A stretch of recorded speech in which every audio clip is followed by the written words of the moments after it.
Kita awali Aceh hari ini, saudara, akibat hujan deras, petir serta angin kencang menyebabkan 6 kecamatan di Kabupaten Pidi dilanda banjir. Banjir susulan ini terjadi lebih parah dari sebelumnya dengan ketinggian air mulai dari 30 cm hingga 80 cm.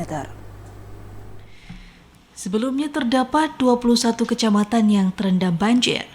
Dan pada banjir susulan yang terjadi pada Minggu malam telah merendam 6 kecamatan. Bahkan ketinggian air semakin meningkat dengan variasi 30 cm hingga 90 cm. Selain banjir, angin kencang juga membawa 1 unit atap rumah warga di Kecamatan Grongrong. Selain merendam rumah warga, banjir juga mulai memasuki komplek perkantoran sehingga aktivitas di perkantoran lumpuh hingga saat ini.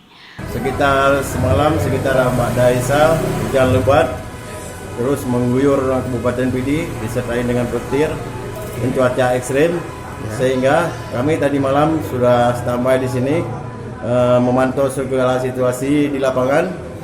Dan air dari semalam sudah ada laporan di Padang Piji, Kota Sigli, Kecamatan Pidi, Pekanbaru, Indrajaya, dan Simpang 3.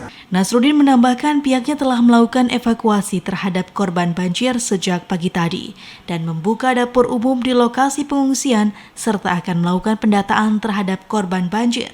Dirinya mengimbau agar masyarakat tidak panik dan tetap waspada terhadap cuaca buruk yang terjadi. Ia juga mengatakan pihak BMKG akan terus memantau perkembangan cuaca yang ada di Kabupaten Pidi. Nasruddin menyebutkan banjir susulan saat ini sudah merendam 6 kecamatan, namun akan bertambah jika intensitas hujan semakin tinggi. Dari Pidi, Hasbi, TVRI Aceh melaporkan.